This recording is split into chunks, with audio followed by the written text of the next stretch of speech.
All right, let's kick it off with NVS fins at surfnvs.com.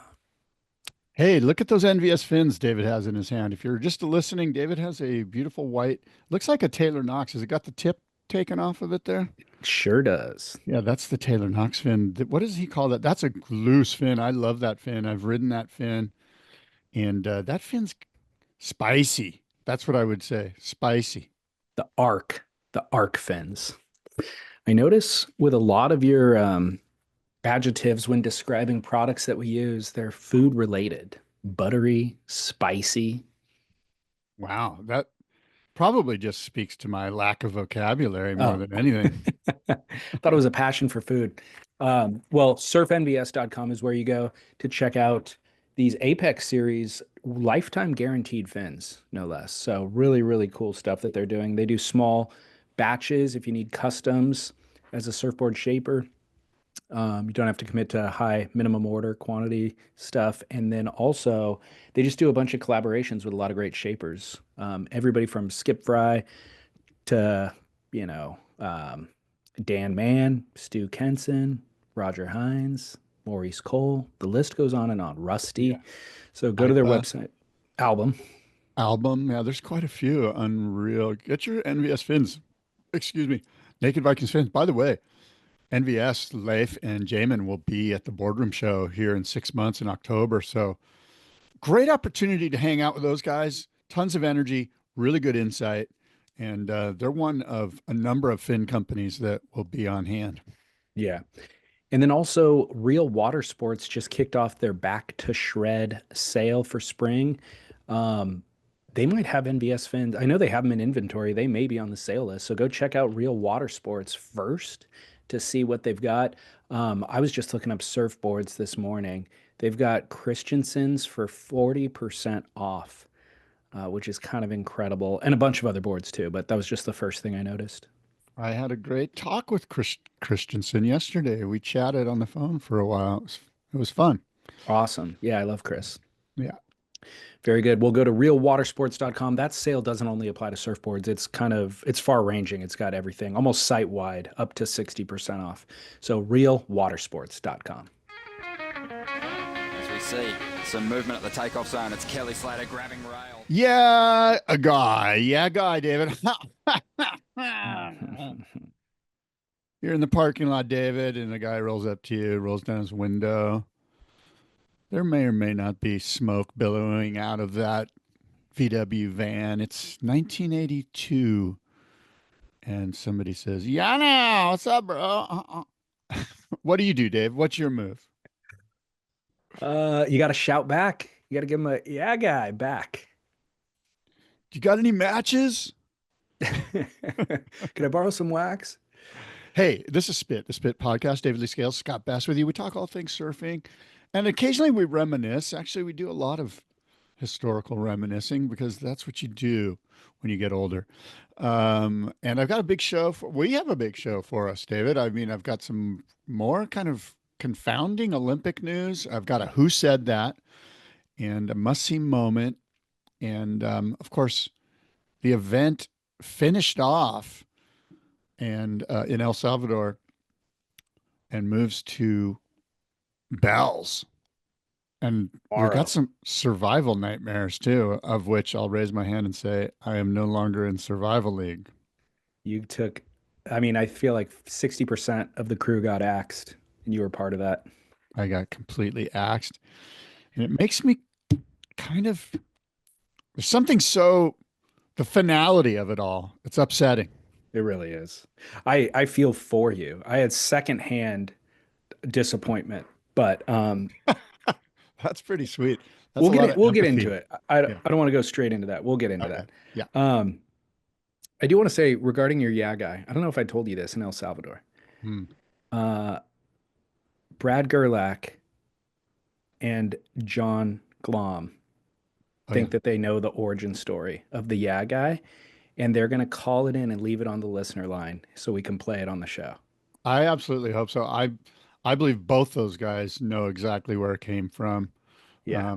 I sense it was like an Encinitas Lacadia thing. It might have had to do with Todd Martin. I don't know. Let's let them tell the story. I would, because it's certainly not mine. I just say it in fun and in sort of, tongue in No, cheek. but we were discussing on air one time about what the origin was, and we couldn't quite pin it down. He called me. Brad called me, and he's like, "Hey, I've got it. I'll tell you the story." And I'm like, "Don't tell me. We need to tell it on air. Can you just call it into the listener line?" So that's what the plan was. But then I realized the listener line cuts you off at 3 minutes. Oh And I'm man, like, there's no chance those guys can keep it to 3 minutes. we need we need to get the full story from Brad. It could be, believe it or not, it could be John Parmenter is involved in the story. I don't know. Um, or it could be, like I said, Todd Martin, um, or like Well, Kenny Clemens, like some names from way back, Lacadia and Sanitas days. well, good. That builds the anticipation for the final reveal. So look forward to that in an upcoming show. Um, let's get into El Salvador. Yeah. The big news, and frankly, I'm excited about this. Jordy Smith is our winner, and he vaults into the top five. And if ever there was a year for Jordy Smith to be in the final five, it would be this year at Cloudbreak. And there's nothing that I want more than to see Jordy Smith in the top five. I don't care who else is in the top five. If Jordy Smith is in the top five, it gives him a legitimate chance, a chance that frankly he deserves as a big Ocker South African. He's a big bloke, right? I know that's Aussie, not South African, but he's a big brew. Do you know what I mean, brew? He's a big brew. And so what are your thoughts? I know that earlier in the season, I want to say, was it last year or this year that you were saying this is Jordy Smith's year? Oh, well, it's been an ongoing joke that we say that every year for the last 8 years. Um, as soon as he didn't fulfill his youthful potential of winning a world title right out of the gates, and people started writing him off, that's when we started identifying that, you know what, if this isn't his year, this is his last chance. There's no way he could do it next year. We've been saying that for 8 years. Uh, but I agree with you. This is the ultimate storyline. I did not anticipate at the beginning of the year. We tried to come up with some predictions. Neither of us pinpointed a Jordy, but I also can't imagine a better story. This is my favorite story that's developing. Um, his style of surfing is universally loved. Like there's no chinks in the armor, I believe is the correct term. Uh, Obviously, power, style, tons of flow, crazy airs, great barrel riding, like not afraid of big waves. He's got it all. And so to see him fully deliver on all of that stuff in the competitive format was phenomenal. And to be honest, I don't think anybody has his number. Like, if it comes down to surfing that right hand point break, he's got a more dynamic game than anybody. If it comes to our next stop at Bell's, he's got arguably a more dynamic game than anybody. He can do it in almost any venue on the planet. I mean, maybe Felipe and Italo's airs are probably more dynamic than his are now, but only marginally. Like, he's a complete surfer, and I love to see it. Yeah, I don't sense that that sort of flat shoulder at Bell's suits his surfing better than anyone else. I'm not saying he won't have a moment out there. I want him to have moments out there. But let me ask you this. Is there anything better than full on pure man power surfing, the type that Jordy Smith does? Because you said Felipe, you said some other guys, and I'm like, have we gotten so jaded with the air game that we forgot how wonderful, super big, powerful surfing the type that Jordy does is? I think that's more meaningful than 15 guys in a pool busting whatever types of, I don't even know the names of these airs. I mean, sadly, the answer is yes. I have gotten too jaded because I did forget about Jordy. And to be honest, Gabriela Bryan on the women's side doing very, very similar style of surfing. Like that was the best, I don't know, ripping, let's say, on the female side that I've ever seen. I could not believe how explosive she was.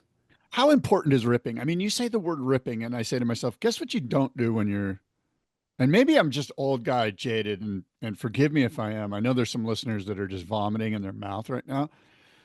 But if you're in the air doing whatever you're doing, and by the way, I'm not taking anything away from it. I know how difficult it is, and I'm all about the progression of surfing. But are you ripping? Are you I'm ripping a, the way Jordy Smith is ripping? no, that's not what I was referring to exactly. Jordy Smith I and know, Gabriela and I'm Bryan. Yeah. asking rhetorically. Is it ripping if you're in the air? The answer is no, it's not. Yeah. Yeah. All I right. don't, I mean, I've had my if old man moment. I was specifically talking about Gabriela Bryan and Right. Jordy absolutely ripping the bag out of it. Right. That's where Right. the term comes from. You No, know what I I agree. mean? And I So was it's thinking to myself, rail those guys in engagement. the air aren't ripping. Right. Gabriella and Jordy are ripping. The Yeah. cool thing is, I can't speak for Gabriella. Maybe you can, but we know Jordy's got air game, which is great. Right. Yeah, completely. And he didn't really rely on it at all in El Salvador. But ultimately, as you always state, the waves are the stars. And when the waves turned on in El Salvador, that's when engagement clicked in for me. And that's where the surfing was ratcheted up times two. You know, like the style of surfing that Jordy was able to, apply to those waves, dismantle those waves with, wasn't, it's just falls on deaf ears when he's on a waist high wave, ultimately. So Yeah. it's phenomenal to see it all come together. Yeah. Good stuff. The Well, top five, if you want me to rip them off for you, Idolo, Ethan, Yago, Baron Mamiya, and Jordy Smith. I'd be happy with those five guys at Cloudbreak for the final five. Obviously, the one that's kind of missing there for me is Jack Robinson, but I don't know. I mean, somebody who replaces Jack. Who does Jack Robinson replace of those five? Idolo, Ethan, Yago, Baron, and Jordy. I mean, honestly, I don't miss Jack Robinson in the top five right now. We've At had him in the top. Cloudbreak, you don't want to see Jack Robinson If paddling I out could against Yago or look, Idolo. if I could have him, great. I'm just saying we've had him in the top five a couple of times. He hasn't. None of those performances were memorable to me, and I know obviously they're lowers. That's not the wave that he would shine at. But I'm okay mixing it up this year. I love the idea of Baron Mamiya. I mean, Baron Mamiya could I win didn't know. Cloudbreak. Baron, yeah, Baron Mamiya deserves to be a Cloudbreak. Yeah. That's what I agree with you. Like it'd be if it was at some other location, I'd be like, but Baron can absolutely win out there, and I hope he does. I So hope they all win. Jordy's the one guy who's actually always had a question mark on his backhand in bigger surf, anyways. So I know he had like a semifinals performance at Chopu one year, but that was kind of an anomaly. So that if there were any kind of point in his game that he could work on, that would be it. But to be honest, I think he could still take Cloudbreak too. Um, well, so go. I just want to kind of look at the contest throughout the season just to size up Jordy in that top five spot. Bells, I think he has a shot at Bells actually. Burley, he could rip. Margaret River, I think he could do well. Trestles, he's won a couple of times. Um, Brazil, he's won a couple of times. J Bay, obviously, he's a standout there. And then Tahiti. So I think he could do well. I think he could remain in the top five. Yeah, and really, I think the most important thing, regardless of where the location is his mindset. What's between his ears. He really seems to have there's a I don't give a crap kind of vibe, which is healthy, I think, for Jordy. There's a lack of pressure that I sense that is helpful for him to unleash what we saw him unleash at El Salvador, and and of course a very telling and sweet moment riding his father's board to victory there, Graham I know Smith. I saw people say, I saw a headline that said that. I saw him riding a mayhem throughout the event too. So it wasn't only Graham Smith throughout the event. Oh, He probably rode the Graham Smith in the final. he did. He said so. He Yeah. gave a, a bit of a tearjerker after the heat. With whoever it was at the WSL. It might have been Rosie. I don't remember, but it was meaningful. It was cool. It was good to see. Well, it absolutely was good to see, and I agree with you with his headspace. He displays a comfort that nobody else on tour displays. Kind of a doesn't care Yeah, almost. been there, done that. And you know that he does care about winning a title because he wouldn't be there if it weren't for that, but doesn't care because you're right. He's been there and he's done that, meaning he's won multiple events all over the world in different conditions. He's had to come up against heroes. He's had to come up against people who are position number one constantly. Like it's water off his back. I think he just shows up with his eyes set on a title and he just makes heats. So I'm here for it. I'm excited. I am too. And I tell you what, I think if you're the WSL, you want this story to play out. I think it's probably the best thing ever to, it's kind of like, Aki comes back and wins, Sonny wins. It's kind of got that vibe to it. Like he was meant to win when he came out on tour. Seems like 20 years ago. It might have been 20 years ago, Yeah. Yeah, it was maybe 18, I think. longer. And he hasn't quite got there yet. And I think, we've all just said, wow, that power hack that he does is next level. We've seen him throughout his career. I mean, I think everyone's pulling for Jordy. I think it's hard not to pull for Jordy Smith. The power hack isn't just one hack. He's got power on a bunch of different variations. So, when you think of Poncho Sullivan's power hack, there was one thing that he would do is kind of this layback style. Sonny Garcia's a big kick into the lip. Jordy's got a bunch of different versions of it that he applies. So, including roundhouses and everything. So, huge fans here. Cannot be more excited for this developing storyline. Great to see him in the top five. Also worth noting, it was the first ever all South African final on the men's side. Matt McGillivray, who had breakfast with us while we were in El Salvador, went on quietly to just work his way through the event as he does, and ended up in the final with Jordy. Yeah, that was pretty cool. And all South Africa. What do they call themselves? They have a name for themselves. Not sure. South Africans. I don't know. It's not hot. I don't know. Somebody will tell us. But anyway, good for them. And Safas? maybe Safa. I mean, they do. That is, I don't know if that's what they call themselves, but this also jumps Matt McGillivray up 14 positions out of the cut into, or I should say, from behind the cut line into making the cut. Now he's in 13th position. So well done, Matty McGillivray. And I really cannot overstate how impressed I was with Gabriela Bryan. When I didn't watch some of her early round stuff, but I saw the highlight reel, and I was like, okay, she got a 9 something, I believe, in maybe like the quarterfinals. I was blown away by that wave. I'm like, wow, she absolutely ripped the bag out of that wave. I wonder if that was kind of just like everything came together for her. So I started paying attention and watching her subsequent heats. No, she has that place on lock like nobody else. It was really, really impressive. Yeah, I didn't see any of that surfing, but I'll send good it for to you. her. Good for Yeah, her. it's really impressive. Um, so she won in the semifinals over Molly Picklum.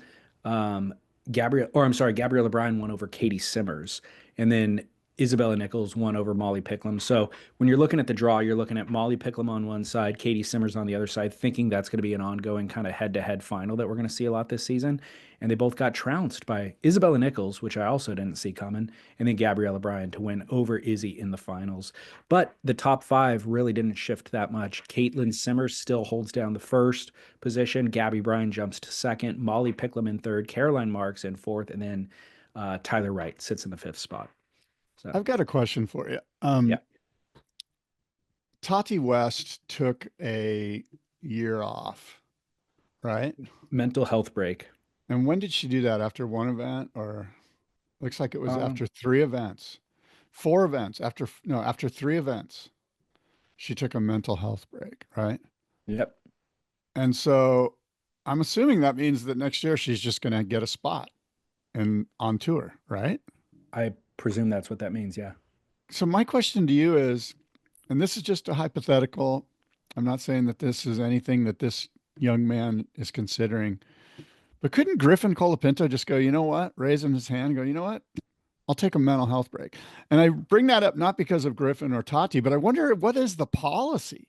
What is the WSL policy? At what point can you not raise your hand and go, feeling kind of a lot of pressure, not going my way, I just need a break. I'm just feeling, like, what is the policy there? Like, I don't understand it. When do you not, like, where's the cutoff line for saying, you know what, not feeling kind of bad, got a mental health issue here?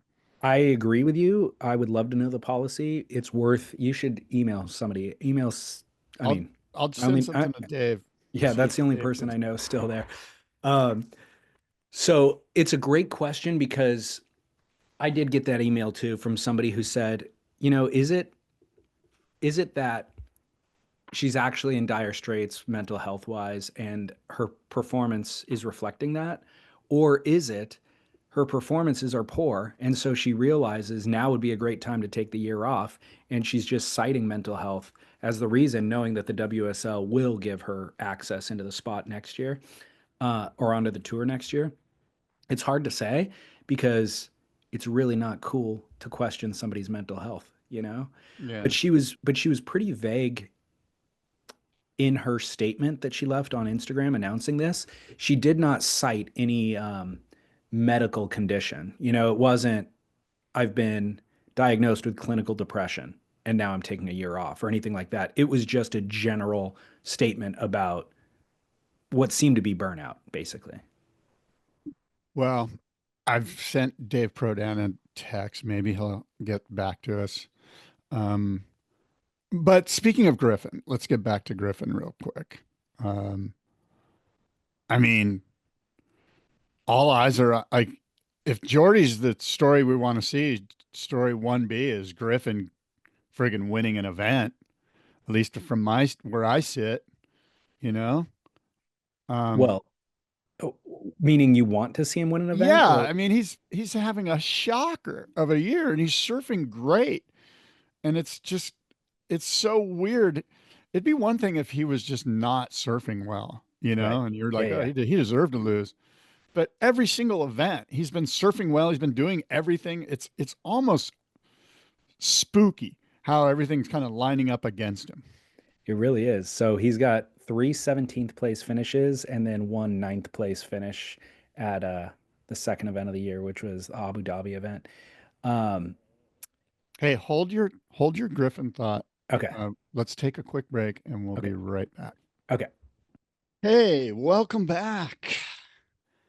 It gave me time to formulate advice for Okay. Griff. Yes. Uh, my advice would be stick to what you're doing. I think in the way that professional surfing is structured, there's a lot of variables, unfortunately. Variables in terms of sometimes waves just don't come, sometimes they all come, you know? You don't know any. So all that you can do is apply a steady metronome. And eventually, if you're a better talent than anybody else, over the course of the season, things will shake out your way, and certainly over the course of 5 seasons or 10 seasons or whatever. So Griff is doing everything right. His surfing's on point. I feel like he's making good decisions in heats.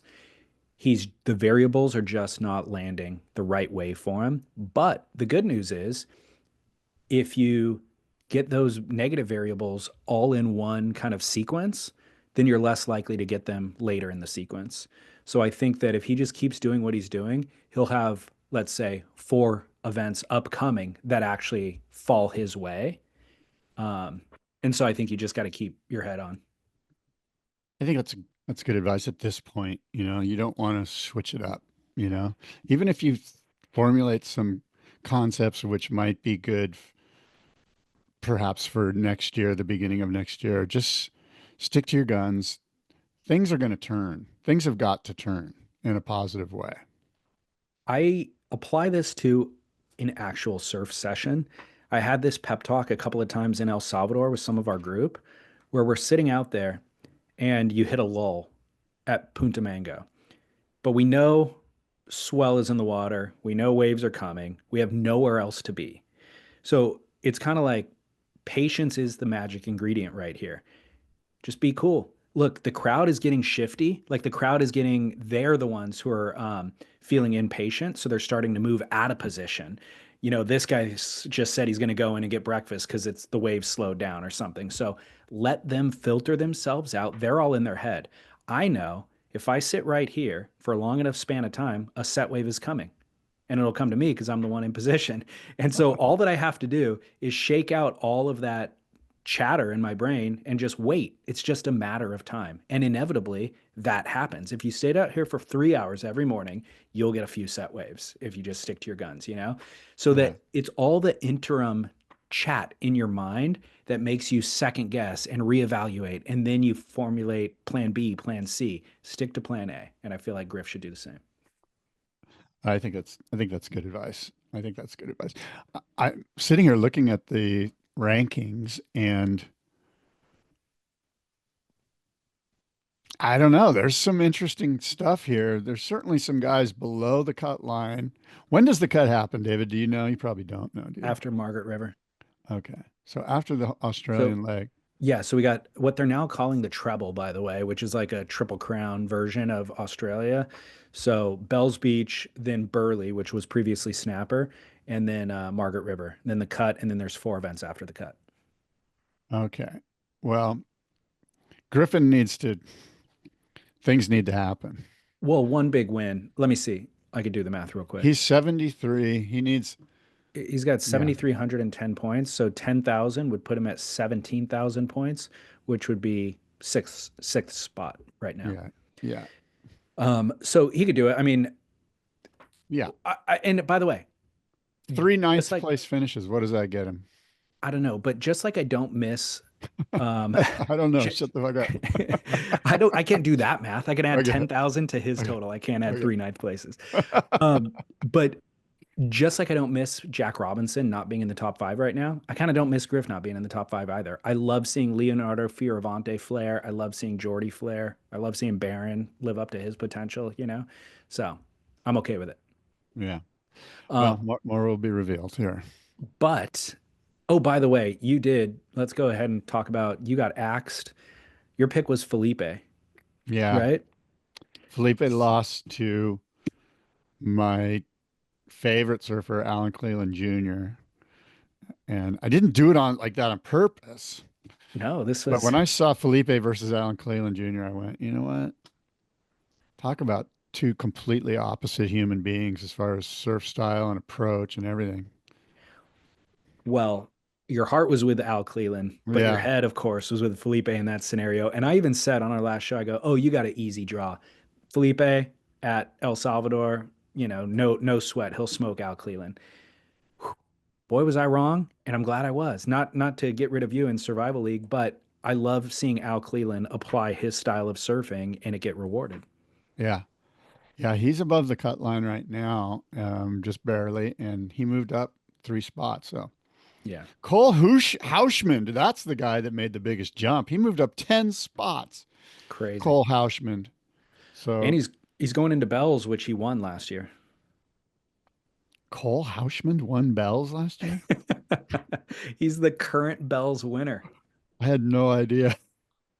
How quickly? That's very interesting. His backhand, huh? I think the backhanders at Bells, when you're formulating your fantasy team, I look at Goofy Foots because it's such a flat wave that they can kind of get up there and find the only little moment of verticalness and get that turn in. Whereas the regular foots are kind of, their rail almost draws them out onto the shoulder too much. Well, I'm glad to hear this because I do have to pick my fantasy scene or my survival pick today. And you know who I like? Have you gotten Yago yet? I have not used Yago yet. I like any Goofy Foot that's like in the top, top 5. Elo, Yago, and then Cole is the next one. Okay, well, let me tell you what I was leaning towards. Please. I can use Ethan Ewing. Ooh. Which is a safe pick. And let's also state, I don't know if you've looked at the forecast. It looks like it's a bad forecast, right? I thought they were pumping it on Surfline. I heard them saying, let me take a peek. Go ahead. I thought I haven't looked at it myself, but I heard the forecast was looking poor, but maybe I'm mistaken. Because that will affect my pick. Because my other 2 underdog picks, who I really wouldn't pick for any other event, but I'm really impressed by their surfing recently. Rio Wida and George Patar. Have you watched George Patar surf? No. He's next level, dude. And nobody's gonna pick him. Nobody's gonna pick him, and I feel like he could waltz through this. So if the event starts tomorrow, it's 4 to 6 feet. Is it really? Okay, my mistake. Then it's 4 to 5 feet. Then we have some down days. Then it's hideously onshore, 6 to 8 feet. Then it's kind of off. When does the event end? Because it looks like the back half, the 28th, 29th, and 30th looks really good. Okay, it goes till the 28th. Oh, man. 18 to 28. That makes sense because on the 29th, it's 6 to 8 feet. And good winds, green winds all day long. Mm. So it's going to be spotty towards the end, but you only need to get through around a 32, which could be, there's some 6 to 8 foot days, but they're blown. But they Yeah. might run it. Yeah. Well, how do you feel? You poo-poo George Patar, even though I you don't haven't seen poo-poo him. him. That's like, to me, those are for survival league. Those are dark horses. So I kind of want to pick a dark horse. I'm afraid I've gotten burned it's too many not a times. bad time to roll the dice on a dark horse, understanding that a lot of people will go Ethan, will pick the obvious ones, and then you're hoping that those guys have a shocker and lose out, and then all of a sudden survival league's been wiped out another 25%, and it's you and 6 other dudes left, and you were smart enough to pick the dark horse. I mean, look at Rio Whitus sitting in 8th place. He's got a 5th place finish, a 2nd place finish, and he's just looking so on point. Like I haven't seen him surf a bad heat this year. The one thing I wouldn't do is pick somebody that doesn't have a lot of experience at bells, because it's a shifty wave. It peaks up and then backs off, and you've kind of got to know where it's not like you're sitting in one spot and the wave's just rolling to you like snapper or something like that. All right, I might have to go with my safety pick and go Ethan Ewing. Well, George Patar's probably got a lot of experience out there. I don't Isn't know he where an he's. Aussie? Yeah, he is, but I don't know where he's from. I'm sure if he's a competitive Aussie, he's surfed bells a bunch, just, from the juniors all the way through. But Okay, that's my sneaky pick, George Patar. sneaky stupid. Says the guy who's already out. Yeah, right. Exactly. All right, well that's all I got for bells. I am looking forward to it. Oh, the other thing, lowers is back. Yeah. So tell us more. Lowers has been selected as the Olympic venue for the 2028 Los Angeles Olympics. Okay, that's good. That makes sense. I get it. I totally get it. It makes tons of sense. You sound disappointed. Pick a better venue. There probably isn't That's the one. thing. Yeah. There isn't, and that's kind of where the disappointment lies. And not that it's not a great wave. Everyone, look, we know it's a great wave, but it's not a wave of consequence. I want to see the world's best in waves that excite the fan base, and I guess if it's 6 feet, 8 feet, like super solid, and even the thing is, lowers gets too big, it kind of just burgers out, and it does offer plenty of wave face. And I think of Luke Egan, the one year he won, I want to say it was like 2002, maybe. It was massive. But yeah, I think the bigger news is, did you read about the other Olympic news? No, what's the other Olympic news? In an unprecedented move, David, the United States Ski and Snowboard Association, a winter sports NGB with no history governing surfing, has applied to take over Olympic surfing governance. The United States Ski and Snowboard already manages 10 winter sports and has no surf competition infrastructure and no dedicated surf coaches. The USA Surfing, Fernando and those guys put this press release out. USA Surfing presented a team of leaders and athletes whose lived experience and deep respect for surfing reflect what governance should be: credible, capable, accountable. And each speaker at the presentation in front of the IOC represented these critical perspectives in supporting surf athletes. By the way, I'm obviously reading from the ISA newsletter. USA Surfing never wanted to be in an adversarial position with another Olympic sport. It serves neither of us nor the Olympic and Paralympic movement well. We acknowledge U.S. ski and snowboard's athletes' tradition of excellence and their organizational capacity. We ask only for the same respect in return for the surfers, the coaches, the community, and the culture. So U.S. snowboard and ski is just trying to fully move in and just take over surfing, which comes on the heels of surfing getting denied more surfers in the Olympics and longboard surfing in the Olympics. So I feel like there's some weird, like, backroom political shenanigans that are occurring at the IOC, where somebody's like papered somebody's wallet with some money so that they can get the power move, or I don't know, but this is just randomly out of left field. Why would US Ski and Snowboard feel like there was an opportunity even for them to take over USA Surfing? It's so strange.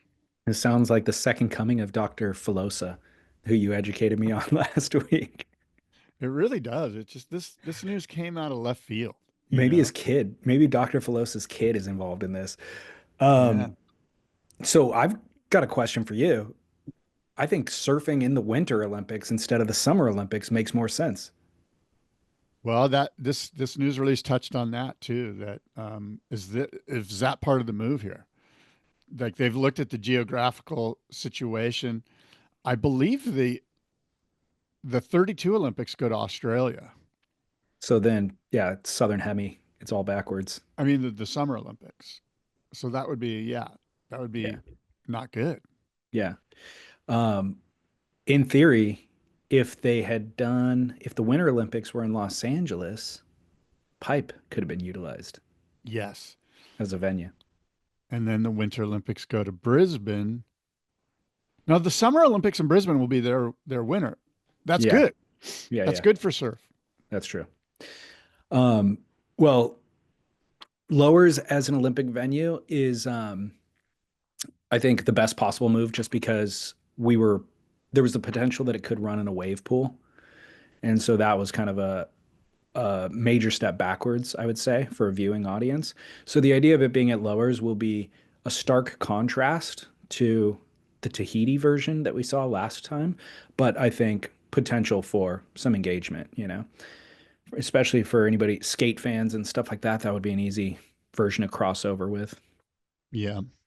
So, Well, I have a who said that, David. Are you prepared?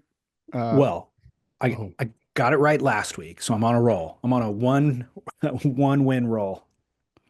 what about the lead-in music? Go ahead. Who said that? Who? I really want to know. Okay, I'm gonna give that a 3 out of What are you 10. talking about? There's no guttural, like there was no coming from the heart, you know? Well, it was on the fly. DJ Seaweed, do your thing. Okay, you ready for this? Who said that?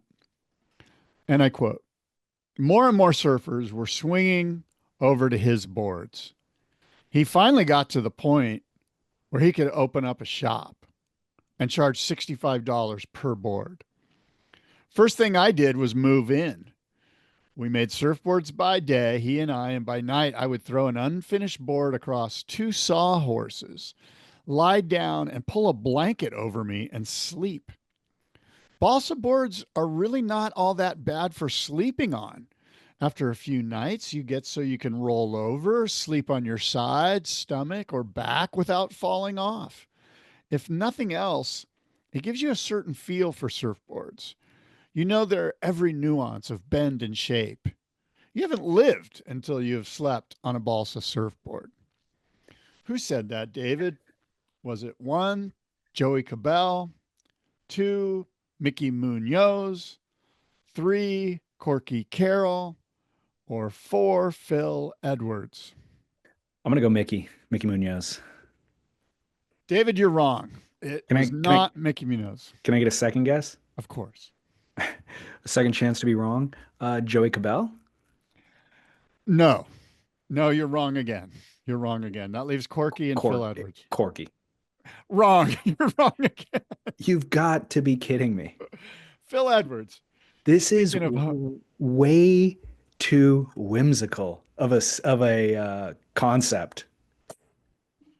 Phil Edwards wrote this in his book. You should have been here yesterday. I'm butchering the title. It's something like that. And of course, he and Hobie Alter were the ones who opened. Well, Hobie opened a shop in Dana Point, charged $65 for a board. And this is a direct quote from Phil Edwards, the book by Phil Edwards. And of course, as a segue, we have an incredible Phil Edwards. We have a couple of them. We have an incredible Phil Edwards balsa chip, hand shaped by Phil Edwards, a balsa surfboard. And it's a gorgeous surfboard, no reserve in the California Gold Surf Auction. The bidding, David, starts to close this Saturday, April 19th at 5 p.m. Pacific Standard Time. Bidding on the lots begins closing, and the lots close consecutively in order, starting with number one. They close every 2 minutes. So after number one closes, number two goes up, and they just move up the line. And you're going to want to get in on the action. There's some incredible values. No reserve surfboards. So we're selling these boards no matter what. You can get your hands on a Phil Edwards hand-shaped balsa Malibu chip. By the way, Phil Edwards, the foam era came along. Grubby started making foam for Hobie. Foam surfboards came out. Phil Edwards absolutely loved his balsa surfboard. There was one that he called the Baby that was his favorite board. And those guys were like, dude, ride the foam. Everyone wants to see you ride the foam. And he would ride the balsa because Phil understood the power of a balsa surfboard. Phil Edwards, ladies and gentlemen. I mean, that's the best quote that you've read on the program. I didn't know him to be so whimsical. I mean, that sounds like that sounds like an origin story that somebody would make up later in life about how they got into the thing of like, I used to sleep on the balsa board and that's how I developed such a pure relationship with it. You don't even know the curves of a surfboard unless you've slept on the board. You know what I mean? Like that sounds completely made up. I think of him as being just not that whimsical, and maybe I'm mistaken. But what a great story. Yeah. Sleeping on the boards. So I had not heard of his book. I looked it up. You can find, it was printed in 1967, and the title was You Should Have Been Here an Hour Ago: The Stoked Side of Surfing, or How to Hang 10 Through Life and Stay Happy. There's one copy of it available on Amazon. It's a hardcover. $3,000 is the price tag. Wow. That's pretty interesting. Yeah. So it was printed, like I said, 1967, presumably just one printing. And, or it says this is a first edition. So maybe there was more than one. That's probably why it's 3,000. Yeah. But that's the only listing I could find on Amazon. So I don't think there's newer versions that are soft cover or whatever. Mm. Um, Well, get the book. yeah. Okay. Sounds like that book should be in your auction instead. It should. It should. Well, I want. better. We've got one of his boards, and Yeah, that's true. I actually want to read the book now that you just read that quote from it. Sounds actually pretty good. yeah. Um, What else do very you got, David? I've got some interesting news that I want to share with you, if you don't mind. Go for it. And it involves the Boardroom International Surfboard Show. And what we have, David, is a call for entries. A call for entries. Best in Show. The category this year. This, by the way, Best in Show, it's a board build off. We're inviting every board builder around the world to enter this competition. It's free to enter. It doesn't cost you a dime. It's an opportunity for you to get a board on display at the Boardroom Show. Best in Show, the board build off. There's $3,500 in cash and prizes. Last year's winner, Nick Heinrich, received $1,000 and a free booth at this year's show. Second place was Nico from Wave Gliders. He received $500 and a booth at this year's show. And those prizes are available again this year. So this year's Best in Show board build off, the category for all the board builders around the world is fish. The category is fish. And we're asking you to include wood accents and meaningful symbology. Fish. Build us your greatest fish and include wood accents and meaningful symbology. It's sort of like the British Bake Off, where on that television show, they ask bakers to perhaps make a strudel, but include pineapple and powdered sugar. But for the Best in Show board build off, we're asking board builders to build us a fish with wood accents and meaningful symbology. Call for entries, folks. All you got to do is go onto the Boardroom website, boardroomshow.com, and click on the link and send us an email and you're in. And it's, again, open to everybody. And this is our first official call for entries. Did you ever get a text back from Bird about what the length or what the width of the tail should be on a fish? We had a debate in El Salvador about what actually constitutes a fish. Yeah, so I should let the listeners know that while I was in El Salvador, I was formulating this concept and I threw it out to everybody, to a lot of the folks at the El Salvador trip. Like, what do you think about this? And we kind of workshopped this whole concept down to where we're at now. Now, to answer your question, I did send Bird Huffman an email, and he was like, dude, that's kind of a loaded question. Like, what is a fish? You know, what is their dimensions? Because in the past, Bird, I have asked Bird about this. He and I just, randomly were talking about it one day. And he's like, well, in the very beginning, when they were knee boards and they were under 5 feet, from pin to pin at the end of the swallowtail was 16 or 17 inches, made it a quote unquote fish. He verified that number? Because that's the number you thought it was when we were down there? He didn't verify any numbers. He said that there was a number, but he wasn't sure what the number was. And I don't want to misquote Bird here, but let me see if I can find it. But the important thing is that there is no right or wrong number. Like, I want board builders to know we're not looking for a number. We're looking for you to build us your version of a fish, and yeah. Well, okay. So can you want me to, I'll read exactly what he said. Let's hear it. Here's what Bird told me. That's a bit of a loaded question, as you have to reach way back to the origin boards. Essentially, the width was 14 inches tip to tip in the tail very early on, but those boards were sub 5 feet for the most part, with a way more rounded nose than you'll see today. By the very early 70s, as boards creeped up to over 5 feet, the tails and noses both became incrementally more pulled in. Very early boards, as you know, were knee board based, so rocker was nil, fins always parallel to the stringer with no tip or toe, and early fins set much further back towards the tail. Let's chat about it some further. Look forward to seeing you. So the point is that there's no right, wrong answer here. A fish is a fish according to you. We don't want to put parameters on it. We want the board builders to get creative, build us a fish, whatever that means to you, with wooden accents and meaningful symbology. And of course, the surf public that walks through the show gets to vote on which one they think is the winner. Well, I think it's important. I agree. You don't want to put too strong of parameters on it. And certainly the design came from a knee board. But I feel like once it transitioned shortly thereafter into stand-up boards, that's almost where I would pinpoint on how we kind of pull elements to decide what a fish is. The longer that you don't define those elements, the more broad the placement becomes. Because I posted a couple photos from El Salvador where I'm riding a 6'6", which has a fish tail on it, and it's a twin fin. But in my mind, absolutely is not a fish. Those are the only elements that are like a fish for me in that board. And somebody commented and said, is that a dead kook's fish or whatever? I was like, well, it's not exactly a fish. And I got back to him in the comments section to like explain what the difference is.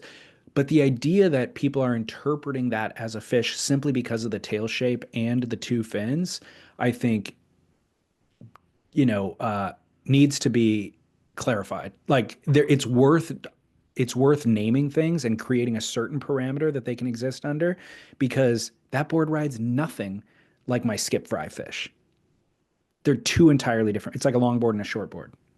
Yeah, and again, the idea here is to let creativity flow, and that the public is going to be voting. We will have an expert judge on hand as well, and the judging will be equally distributed, weighted. Thank you. And so, but really the key here is make us your version of the fish. I mean, I had a discussion on the latest Boardroom podcast with Nick Ferreira about this. You know, like I asked him, like, what was the one quality that makes a fish? And he said keel fins, which is interesting, right? And everybody has their take. Like, and I had the guys at KG surfboards, 15 years ago or whatever it was, make me a friggin' 810 fish. And it had a proper fish tail with proper marine ply keels. And it was 8 feet, 10 inches long, and it was, I forget what they called it. It was like a whale fish or something like that. And it was a killer board. I mean, it was a really great board. And of course, a Simmons, a mini Simmons, those mini Simmons, those, and a proper Simmons surfboards, those have friggin' fat wide tails and sort of like oval, not quite keels, but anyway, point is, we don't want to put parameters on this. We want creativity to be sort of leading the day here. The But group wooden chat, accents and meaningful symbology, please. right, include right, that. right. So the group chat from El Salvador, which you still haven't gotten it. You said you're going to write a sentimental note to everybody in there and you still haven't opened it. If you open it, you will see everybody measured their fishtail. After the discussion down there, they went home, pulled out measuring tapes, and had a measuring contest to show whose fishtail, what size the different fishtails were. That is so great. I apologize. I need to be notified. I need to make some notifications. Yeah, turn on the notifications there. We needed your Oh, I'm expertise. seeing measurements of tails here. Exactly. All right. So, That's so cool. at any rate, looking forward to the Boardroom show this year. Remember the top 25 most influential surfers of all time that we were going through from a 20-year-old surf mag? Yes, I got the final 5 if you want to hear them. please. We've done the top 20 so far, or the top 19, I guess. Coming in at number 20, Kelly Slater. Okay. I feel like Kelly, in the last 25 years, has got moved way up that into the top 5. For sure. Yeah. Yeah, it's interesting to see him sitting at 20th. But this, again, was the year 2000 that magazine came out. How many world titles did he have in 2000? I think he had 5 or 6. Yeah, that sounds about right. Larry Bertelman, number 21. Okay. I think time has not done favors to Larry Bertelman. Like in the last 5 or 10 years, you just don't hear his surfing acknowledged that much. But for those first 20 years, everybody referenced him. Yeah, Larry Bertelman was, he was like the Dane Reynolds Yeah. of his time. Like he was worldly acknowledged as the most radical surfer, and people pointed to him and went, "I'd like to do that. I'd like to do it like he does it," And of course, it's a great place where skateboarding and surfing sort of commingled. Probably the apex of the commingling of skateboarding and surfing points to Bertelman and that Dogtown crew trying to, and all of us here in Southern California and throughout the world, really, that were skating, we were all trying to do basically what Bertelman was doing on a wave. Right. So yeah, this again article was written in 2000. So I feel like this was the end of people still bowing down and paying homage. But in the last 20 years, like I would bet you if you talk to somebody who's only gotten into surfing in the last 10 or 15 years or whatever, they've never heard the name Larry Bertelman, which is kind of a shame. It's really a shame, and really that speaks to, I think, surf history and our culture right now, is that history isn't getting sort of the proper place it deserves amongst, within our attention span. Yeah. Number 22, Sean Thompson. Feel like that's fair. 23, George Downing. Okay. Also fair. Good call. 24, Lisa Anderson. Okay. And 25, Sean Collins. And that rounds it out. That rounds it out. And this again is influential. The most, not necessarily the best surfers of all time, not the most popular, influential. Yeah. And so I could see influence. Certainly Sean Collins' influence is immeasurable. George Downing's immeasurable. Lisa Anderson's also, like just as a icon, for representation for women to point to, She was a she perform. She was like the first stylish performance era surfer. There was really great stylish surfers from the 70s like Rel Sun and Jericho Poplar and Lynn Boyer and of course Margot Oberg. There was quite a few, and I know I'm leaving some out, and I apologize. But Lisa was like the first one during the for lack of a better phrase, the Kelly Slater era, that she was kind of like Kelly. I mean, I hate to, she deserves her own space. So I don't, but you get what I'm saying. Like, I mean, shoot, I think she might have been the first woman on the cover of Surfer magazine too. um yeah, I can't state whether that's true or not. um I mean, I know the cover that you're talking about, obviously. Just I feel like I've seen covers from back in the 60s with women on the cover, but I mean, I could her be mistaken. cultural importance is, there's no doubt. I mean, what she did for Roxy and that brand and the money that they made there, it was kind of like a confluence of perfect timing. Everything came together. I mean, when you again look at how far women's surfing has come in the last 20 and 30 years, anybody you talk to among those women reference Lisa Anderson. You know what's interesting is, like, if we did that list today, let's just say, what would be a cool list? The top 25 most influential women surfers of all time. That would be a very interesting list. Who would be your number one most influential surfer of all time? Woman surfer, influential woman surfer of all time.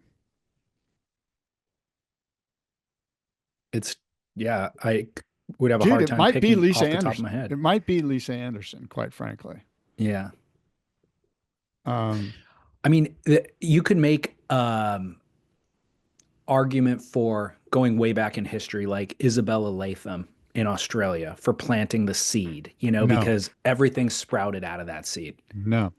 I would say that if you're going to go way back, I'm not saying Isabella, whoever you mentioned, doesn't deserve to be on this list, but I think if you're going to go way back, the most influential, right? You've got to think Gidget here, but you also have to think Darlin Zanuck. Darlin Zanuck. What she did for surfboard design and for the way we surf today, because she had Quig or Kivlin, one of those two guys, I think it was Quig, build her a smaller Malibu chip. And the way that board surfed, all those guys were like, holy mackerel. Everyone wanted to ride her board because it was a breakthrough surfboard design. It was narrower, thinner for a girl, and it Hmm. worked insane. And from there, surfboard design really took off. And Yeah. so maybe she's in the list. I think Gidget's probably the most influential surfer, woman surfer of all time. And when I say Gidget, I'm not sure. I would have to kind of chew on this. Do I mean uh, actually Kathy Corner, or do I mean Gidget, the fictional character? Yeah. And maybe you can't separate those two. Maybe they need to be number one together. Yeah. Well, they ranked number seventh together on this list Oh, from okay, 2000. good. So they did make that And was consideration. there any other woman ahead of them? No.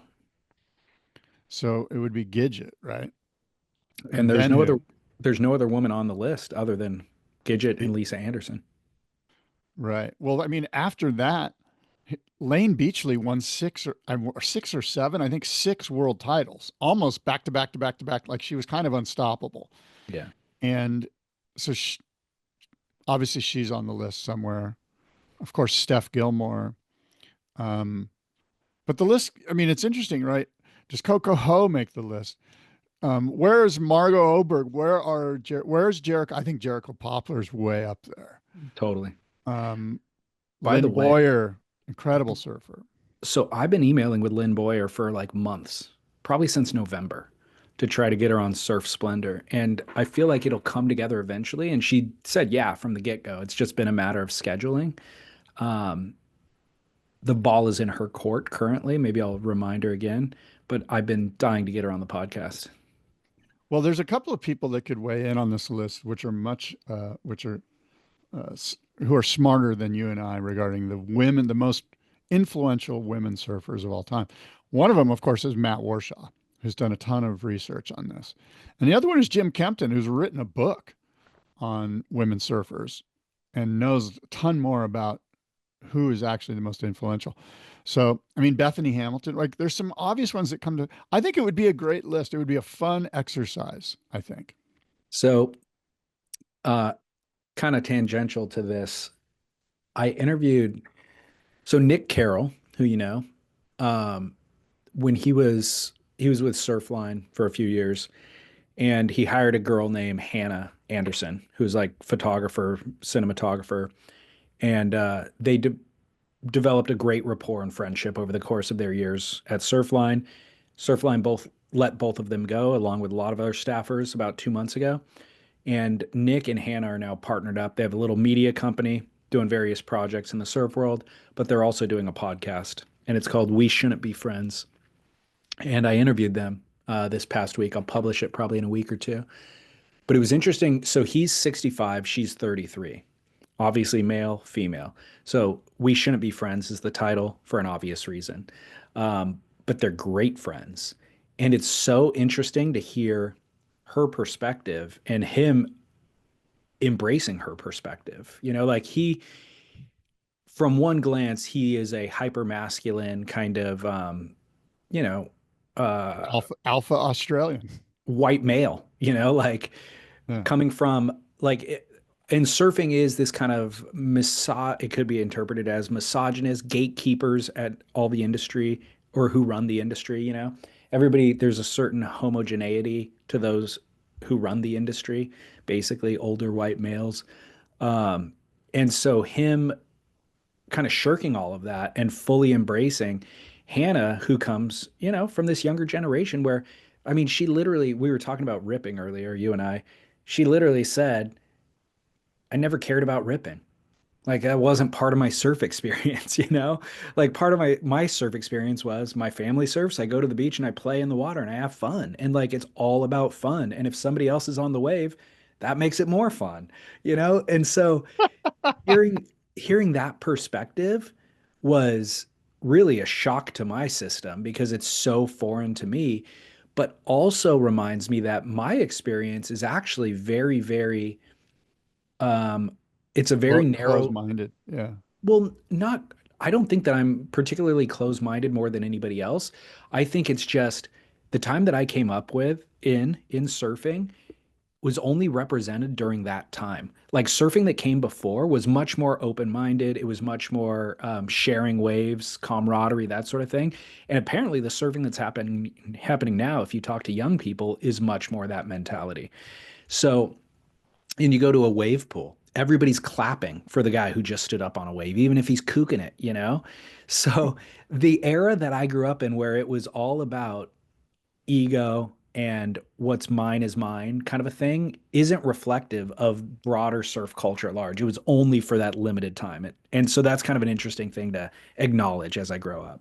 It really is. It's a fascinating thing. Like we all were brought up with certain cultural sort of parameters and barriers and the way things should and shouldn't be according to whoever told us that because we were impressionable young men, 12, 13, 14 years old. No, this is the way and watch out for him and you got to do it, and we're locked into that. Like we believe that that's the only way because that's the way we were taught.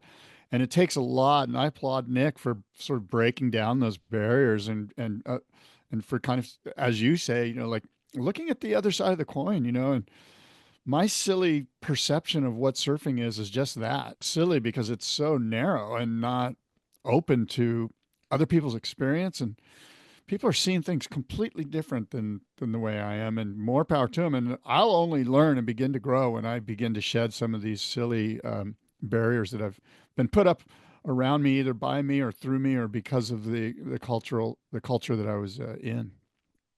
I mean, we've gotten this comment from listeners over the years about how Southern California centric this show is. And I always heard and, understood those comments on an intellectual level, but occasionally I'm reminded of what they're really meaning when I talk to somebody like Hannah and I'll pose a question and she'll just look at me confused, like, what? Where did that? Why would you even ask that question? That doesn't make any sense. Here's my version of it. And I'm like, wow, okay. Your your entire surf experience is so different than mine. We're doing it for different reasons. We're trying to do different things once we're in the water. We're interpreting the crowd entirely differently. So it's a good refresher to talk to people like that.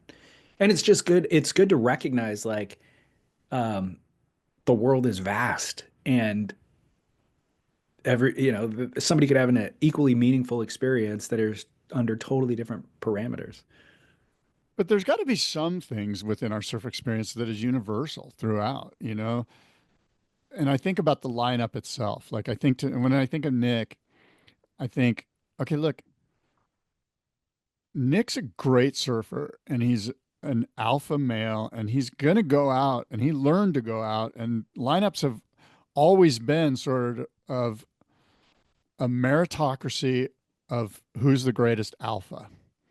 Even if you're not even the greatest capable surfer, but if you're just the one that's going to bark and is capable enough to kind of own the space in the lineup, is that a universal function of lineups around the world, or is that just me with a super silly Southern California selfish and narcissistic and narrow version of what lineups are like around the world? Are there lineups where I mean, I guess Malibu's pretty like just go, everyone's going. At this point it is. And that's how it started out, I'm sure, when there was very few surfers. Yeah. So I think that's kind of the point is the version that you just explained is the least amount of time that's like that only existed in a short window of time in the surf culture. But I do think that what you stated applies once the wave gets consequential. When those guys are surfing big Makaha, like you better like honor the pecking order and the lineup and all that sort of stuff. Well, I don't think that's the case. I actually think Big Makaha or Big Sunset or wherever, the waves, the lineup kind of dictates the meritocracy more than anything, as opposed to like a 4-foot day where there's 30 people in the water. Yeah.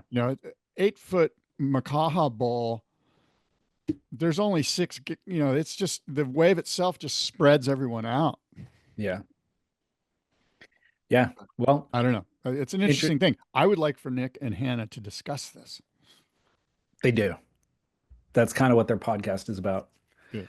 So yeah, go check that out. We shouldn't be friends. Before we kind of get into wrap up mode, Surfrider Foundation, the ocean needs more friends. Go become a member. They employed me to launch a podcast. So we just launched episode 1 last week. We talked about it here last week, but go get episode 1, the most polluted beach in America. That is available now. And then of course, become a member and support the cause at surfrider.org. And then also sad news about Greg Browning passing this past week, and kind of, I know he's diagnosed with ALS and that was big news about a year ago, but I feel like I wasn't anticipating his passing so quickly. Yeah, I don't know. I'm not a doctor, but I do have a friend who died from ALS, Gus Williams, at an old Swami's local who died probably 15 years ago. And it creeps up on you. You think everything's fine. And then all of a sudden, I mean, obviously things aren't fine. You've got ALS. It's not good. And things deteriorate. But I think it does kind of, it comes quicker than you realize. And it's a horrible, horrible disease and a super sad day. And it seems to, of the people that I know, and not very many, they're like, they're like God's children. They're just wonderful humans, and it seems too soon. Totally. Greg Browning was highly influential in my life when I first discovered surfing. And it made me think about how important Taylor Steele is, or other people in that position, magazine publishers, editors, stuff like that, because I don't think I would know Greg Browning if it wasn't for Taylor Steele, you know?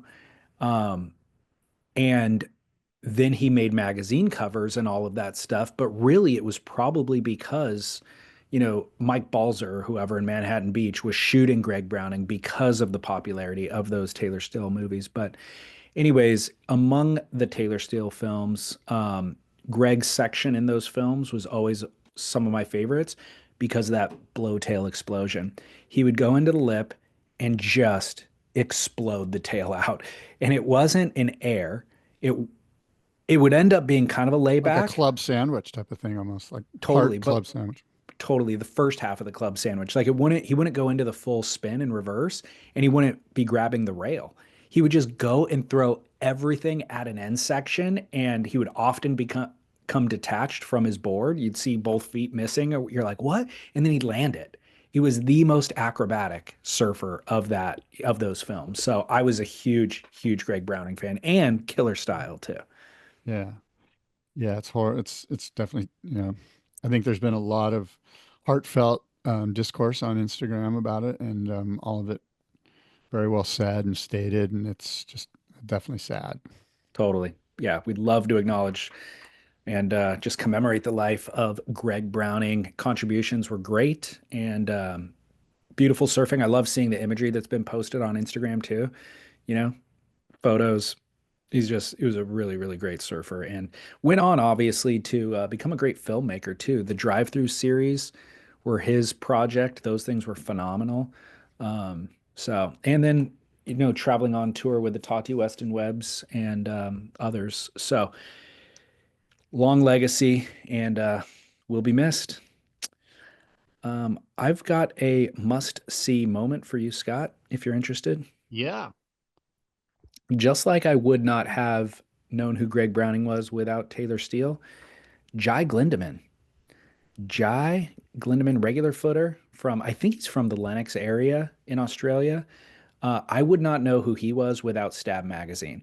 And I am grateful to them for it. And I hope they keep pumping him up because I don't see him anywhere else. And then I see them do a little feature on him, and I'm like, that kid is the most stylish, rad surfer that I ever see throughout the course of my week. And I would love to see more of him. And I don't get to without Stab. So huge Jai Glindemann fan. Anyways, he has an edit up on Stab Magazine right now that you should go check out. That's my must see moment. Presented Okay, by and I have Trees a Wax. must see moment presented by Trees Wax. And Christian just signed up for a booth for the Boardroom show. Stoked to have him involved again. My Christian. must see Oh, Trees Wax Christian. Yeah. Gotcha. My must see moment is Nathan Florence YouTube channel. He just put out Surfing Silverbacks, Panama's craziest wave, the insane barrels, beatdowns, and rides of this crazy wave on the Caribbean side of Panama. And it looks insane. It's just this crazy slab, meaty, gnarly wave. And so go check out Nathan Florence and his YouTube channel. If you haven't already, he's got 505,000 subscribers. So good for him. Have you been to Silverbacks? No, I've never been over to that side. I'd love to go surf there. I've heard it's really fun. Beach breaks over there.